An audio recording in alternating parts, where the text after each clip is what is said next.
Hello, my name is Jon Witt, and this class will be about how to improve your posture, specifically for kyphosis. So if you know someone that has like a forward head or rounded shoulders, just generally speaking, has a hard time sitting in a chair, or even more so being on your back. Being on your back is probably the most difficult position to be in for someone like that. So this class is for them. It's short. You could always take breaks. You don't have to do everything in the class. I'm going to use a light band. You don't have to have one, but in getting your shoulders and your back to be stronger will help pull the shoulders back. There's other ways you can do it, but a band is a more obvious and like a quicker way of developing those things. So I'm going to start where my feet are about the width of my hips, and I'm just moving my hips to one side, and then I'm going to be moving my hips to the other. So as I'm moving my hips side to side, you may pick up on that one hip is actually tighter than the other. So I'm just moving it back to the right, and I'm actually going to lean a little bit more where it's more of an obvious stretch through my hip. I'm keeping things short because typically if you're just starting out with something like this, it's going to be difficult for you to do. But that's why I'm doing this class. So just over to the left side, I'm leaning to my right. I could use more effort. I could be really passive. I'm going to take it back over to the right side one more time. So again, someone that couldn't stand up straight, probably going to have a difficult time sitting on the floor like last week's class I taught. I did mostly floor positions. Standing is a good place to start. So I'm going to move over to the left, elevating my upper body. And again, it could be I'm just being more obvious. It doesn't have to be as far over as I am. And then I'm coming back into the middle. I'm going to move my pelvis in a circular motion. My pelvis is moving, my torso is moving. And as I'm moving, maybe yours is smaller and slower. Take it slow if you've never done this before, or it's been a very long time since you've done them. Arms could be down beside you. Just hands on hips might help you move your pelvis more freely. And then I'm going to move my pelvis in the opposite direction. Again, nice and slow. Nothing too big. And you can actually feel how the pelvis is moving.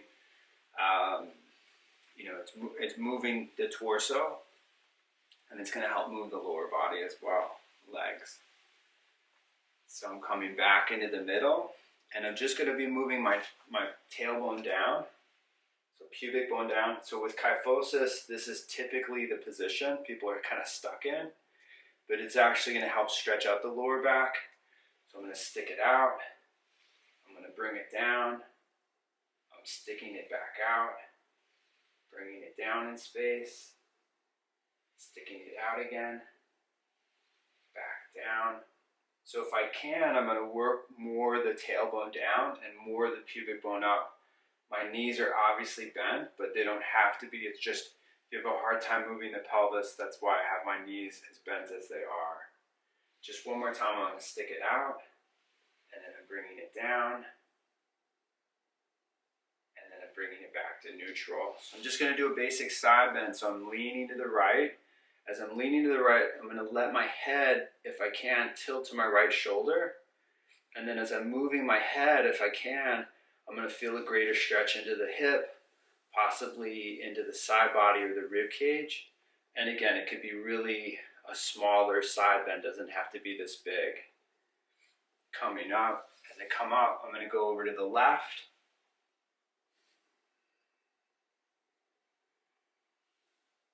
Letting the arms relax, lifting more through the right side if I need it,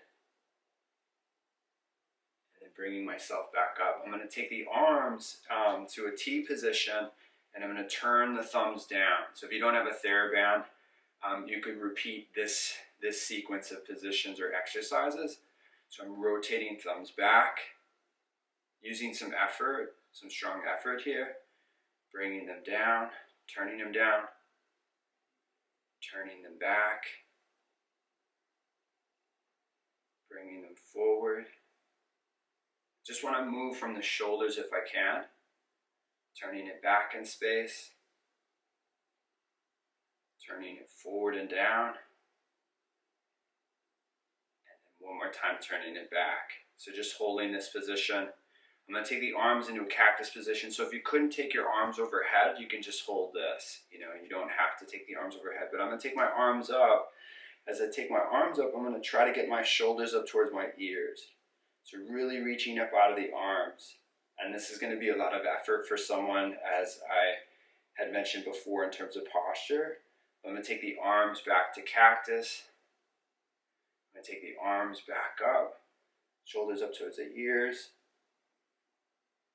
Taking the arms back to cactus, taking them up. One more time down. Right, so on the down position, you can actually pull the elbows down more. Some of it is weakness. So in the pulling down, can help expose the shoulders more. It could be just neutral, right? I'm going to take them up overhead, shoulders up towards the ears. And then I'm just going to be a little bit more relaxed, but I'm going to hook the thumbs and I'm just going to bend the knees. So just so that you can see from the side, is I'm going to try to look up towards the hands, the fingers, just for a few seconds. And then I'm going to look forward, possibly even down, right? But I'm going to look up. And then just neutral. And then one more time up. It doesn't have to be all the way back. I mean, it could be just some of the way. Keep the ribs in, and then come back up to straight legs, and you can exhale, you can bring the arms down. So I'm gonna do some motion in terms of like the chest and the back, which is really, really good. Simple stuff, but I think it's very beneficial for anyone. I think this could be beneficial for anybody. But I'm just gonna be moving my rib cage side to side. So gliding, moving it right, moving it to the left. And because the thoracic is obviously attached to the ribs, it's really, really a productive thing is to get the ribs to move, which will encourage the spine to move. As you get more aware, then it could be more that you're actually moving from the spine as opposed to the ribs, and it's different. But at first, like the shell of it, the ribs, you might find that it's easier to move from the ribs. So just a few more times, keeping my head in the middle, right? And then I'm just going to be relaxed for a few breaths. But again, just kind of notice how you stand in space. And you may need a little bit more of your tailbone down when you stand. It's really common as the abdomen gets weaker, the chest starts to get more like hollowed, right? So you can get your abdomen and your pelvis to support you, which will help, right? Just gonna do an easy twist. So my right hand is at my chin, and I'm turning my torso, just turning the torso, but not turning my hips so much, right? It's just the torso that's turning. I'm not turning the head, only through the upper portion of my spine. And you'd think, because I'm not actually going further, that it's not developing anymore. But I feel, as I'm in the position more, I'm actually rotating more. Right? It's subtle, but it is happening. And I'm going to turn, so I'm going to have my left hand into my chest. So I'm just filling the gap between my chin and my chest. And then as I'm here, right, I'm trying to get taller to the top of my head, right? And then I could have my arms relaxed. But I'm not turning my head, because I don't think people really realize that when they're turning, they're either turning from their pelvis or from their torso or from the head or all the above.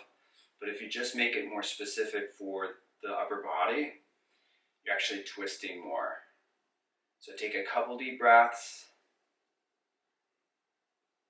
and then I'm turning forward, and then I'm just neutral. So I'm going to go up against the wall. My feet are forward, just about 2.5 feet forward. If you've done a wall sit before, sit at a different height. So if you've never done this before, just sit a little bit into it. And I'm just going to have my elbows at the wall and my shoulders pulling back. But again, with tight shoulders, try to pull the abdomen in. Not that your lower back has to touch the wall here, but it's just a good reference. Now just lift the toes and then lower the toes.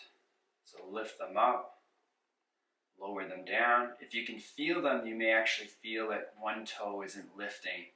And if you're more interested in seeing what toe it may be, you could record it on your own because it's hard to see from this viewpoint, right?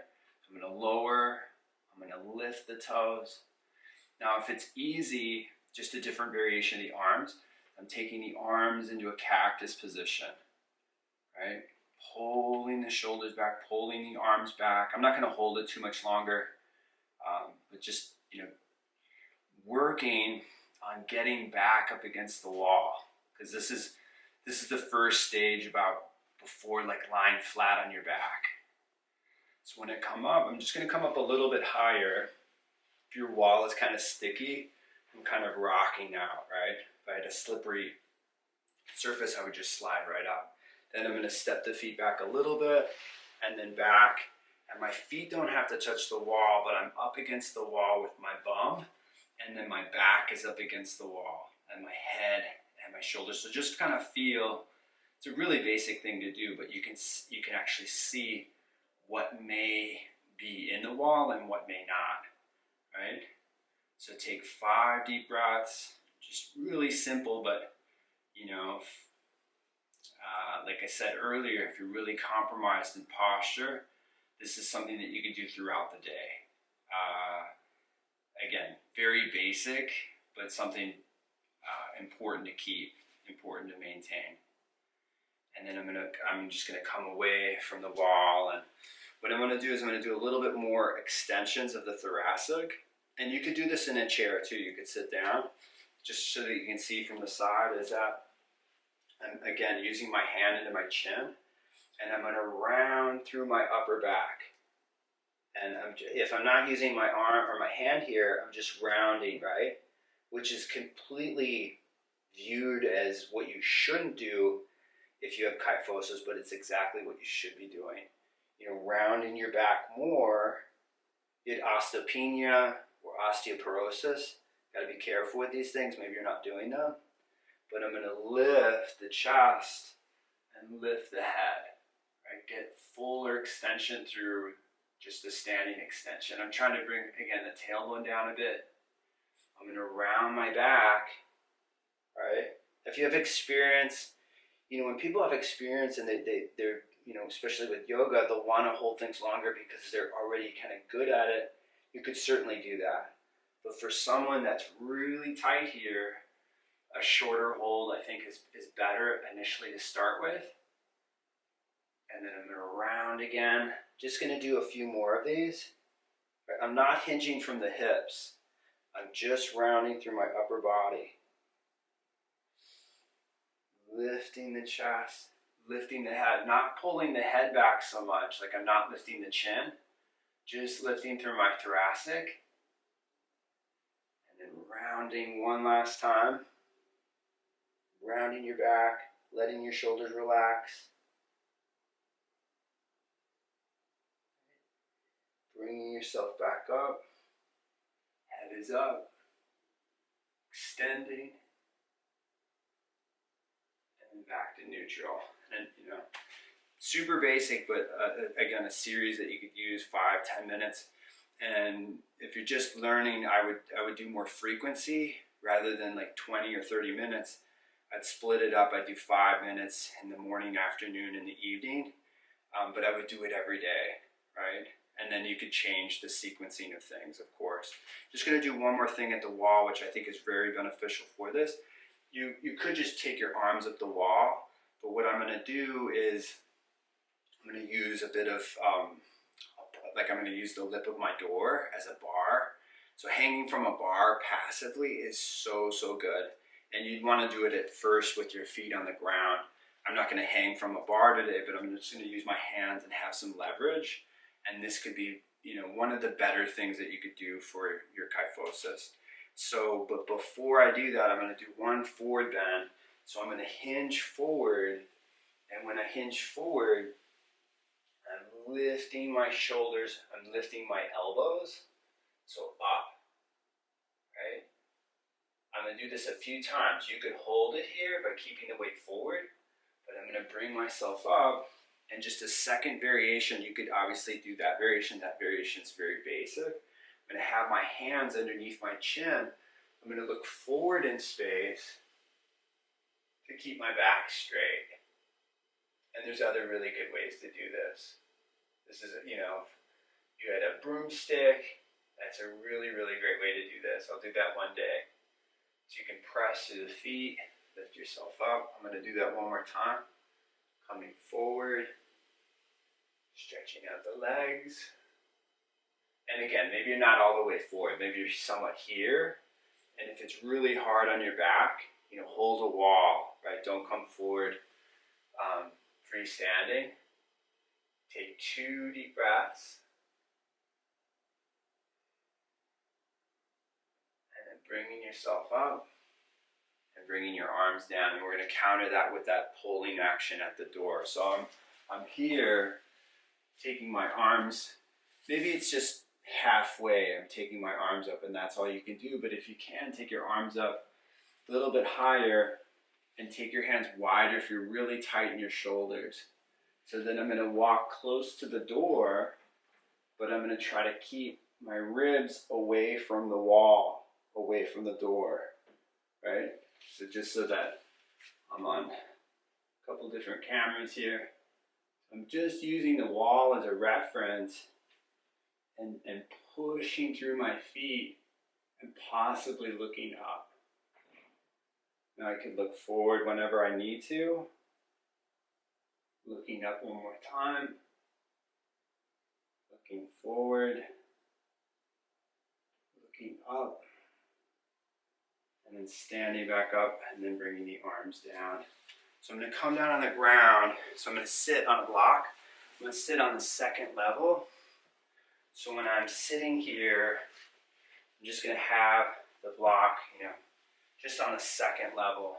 So when I'm on the second level, I'm just going to pull.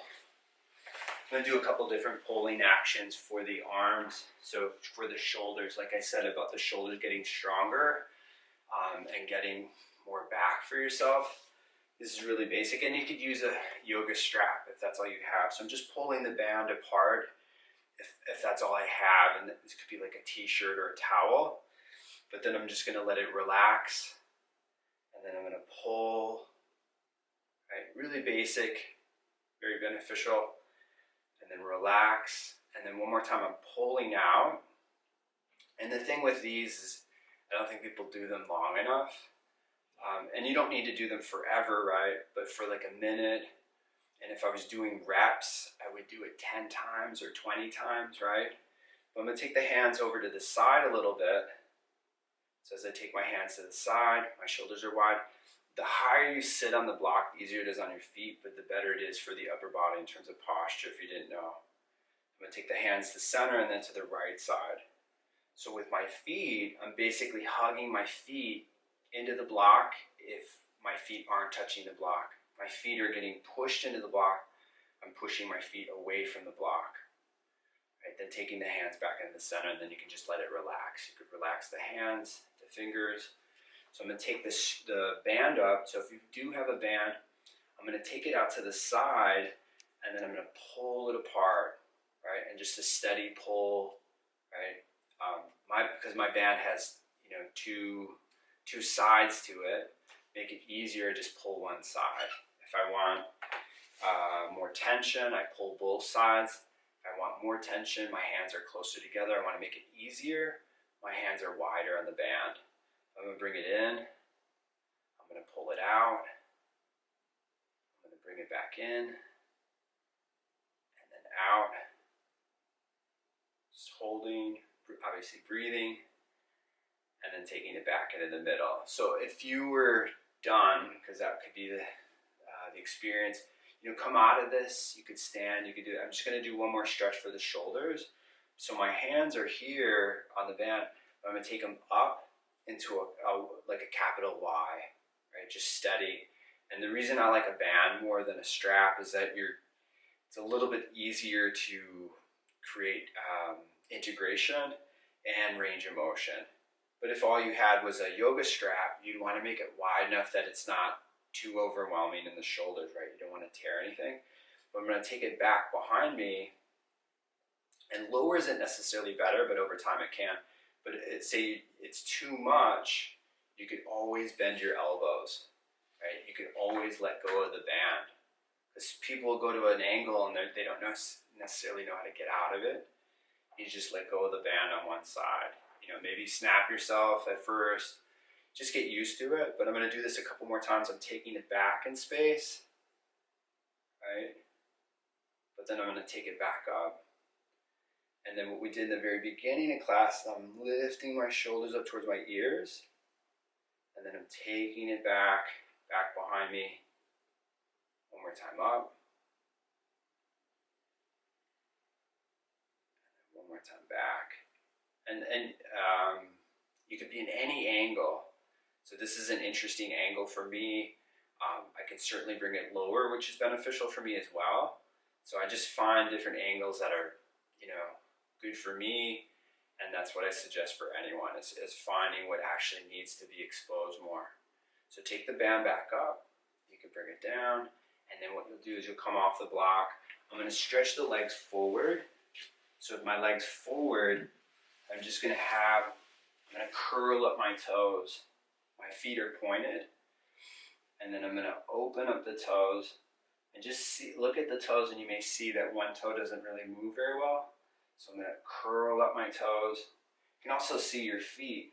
If one foot has more redness to it, if, some people's skin is darker than others, so you might not be able to see that. But I can see very well that one side is, pretty even for me, but there's been days where one foot would be more red, and that could be that I'm leaning to one side more than the other. So open the toes, and then curl the toes, open the toes. You can curl them up, you can open them, and you can curl them. So I'm going to have my knees bent, and I'm going to pull my shoulders back in space. My hands are turned out, and then I'm going to relax the shoulders. I'm pulling them back in space. Right, then I'm relaxing them.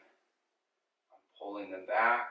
Nothing really hard here, but enough that the shoulders are getting stronger so that the shoulders aren't rounded forward.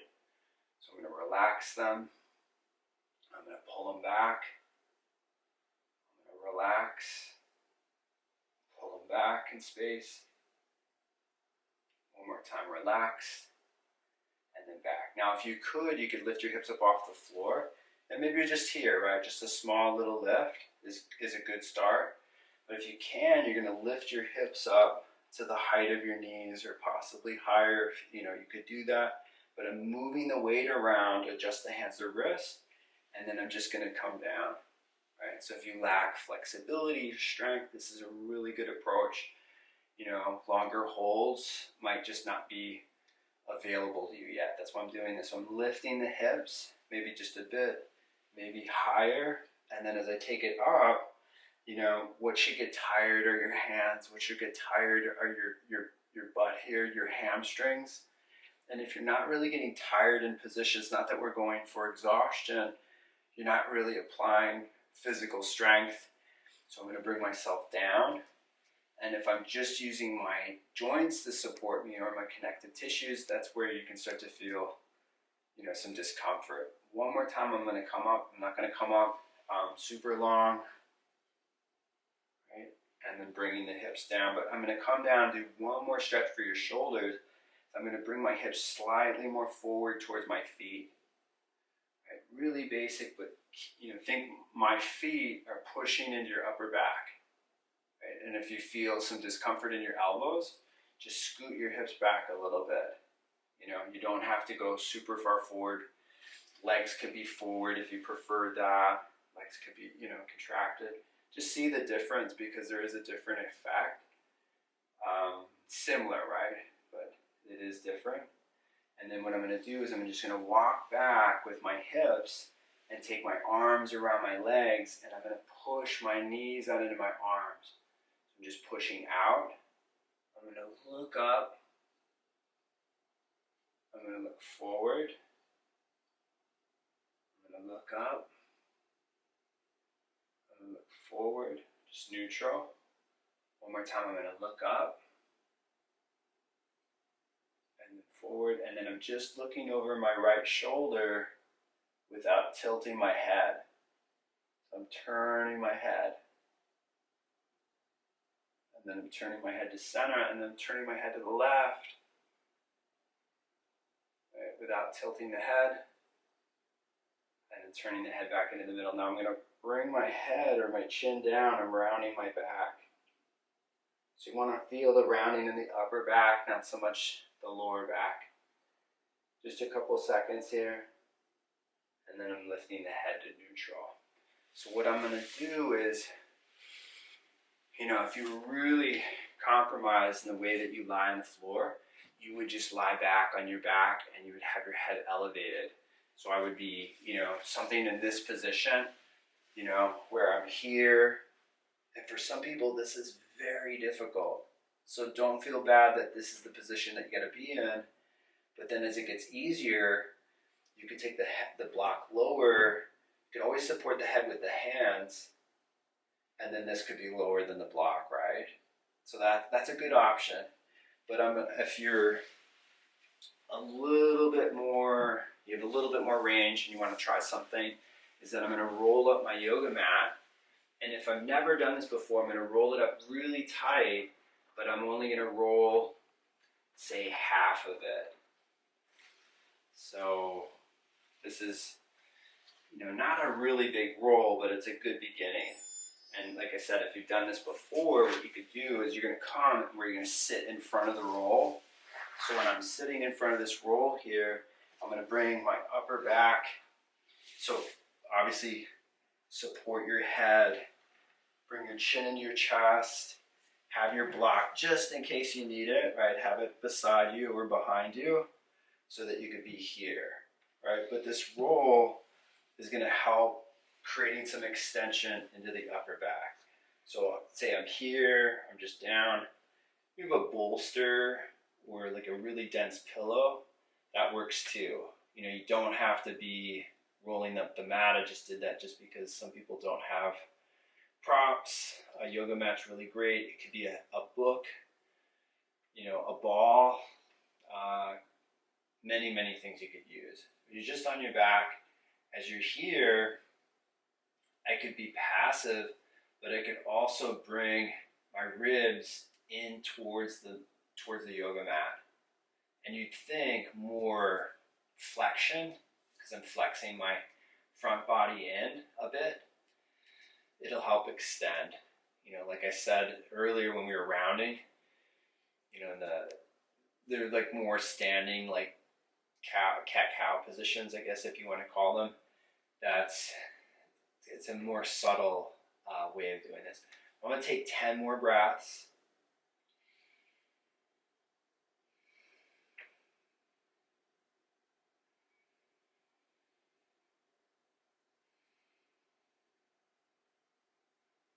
And just think that your hips and your lower body have more weight. And with more weight, you're going to feel more extension in the upper body and back. And I say this all the time in teaching people, is like when you're ready to come out, you come out. It's not necessarily, it's actually a good thing that you're deciding to come out, and you can always do it later, right? So people get, they realize that they need this, so they'll do like 10 or 20 minutes of something like this, and then they'll come out, or they said that, I fell asleep in this, and then things are just not right. So I would start out tops like 2-3 minutes, and then you could do that. I would do it more frequently throughout the day as opposed to like one big chunk of time. So I'm going to roll. So if you're, let's say you're a right-handed person, roll to your left. And then when you roll to this mat, you're going to feel the whole right side of your torso stretch out more. And that's really the side. When you brush your teeth today or comb your hair, just look at your shoulders. You'll see that one shoulder is lower. That side of your spine is shorter. You'll want to make it longer, right? and you can do it passively like I'm doing. So I'm just rolling here onto my side, and then as I'm on my side, it's very subtle. So if you were like, oh, I don't feel anything, you know, what you could do is you could roll up your mat even more. So you could roll it up all the way. So with kyphosis or scoliosis, if it's a C shape, which is common, right, then you'd want to use something like this. But if you have an S shape, you'll have to be a little bit more particular with where you're adjusting. You're going to adjust the S shape around the pelvis and around the shoulders. Different sides, right, because it's an S. But with a C shape, generally speaking, you could bring your torso into this and lie over it. And even though it's not really that big of a lift, it's enough, right? It's big enough where it's creating more lift. And then, you know, I think a yoga block is good, but a yoga wheel is better. So like getting like a ball or a rounded surface. But I just did that so that you'd have some reference, because it's partially what's making the body a bit skewed, a little bit off in terms of how you line yourself up. So I'm just going to come into a seated position. You could sit upright, you could sit on a block. I'm going to sit up against the wall just because I have a wall here. So just like as I was standing before, this is such a great reference. And you could use a piece of furniture. You could use, you know, a big heavy chair or a sofa. But just take a few deep breaths. You could squeeze the legs in the middle. Say it's very difficult for you to sit cross-legged. Just have your legs stretched out, you know, but get yourself to be more back and upright, and that'll help, you know, this brief sequence. But there's many different sequences you could use for this, but I hope the sequence helped you. You could share it with friends, family. You could give it to anybody that you think that would benefit from my classes.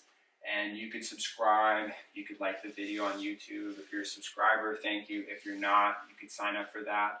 If you're more interested in me and what I do, you can go to my website. It's jonwittyoga.com, and then you'd see my full schedule. I'm now teaching live a little bit in the city, in New York City at Pure Yoga, teaching there on Thursdays at 8 to 9. It's a Hatha class. So I hope these classes are helping you. Let me know how they're going. You can always send me videos. You know, I say that, and I really do mean it. Like, if you really are struggling with something, I'd love to help you more. All right. Have a great weekend, and hopefully I'll have you in class soon. Take care.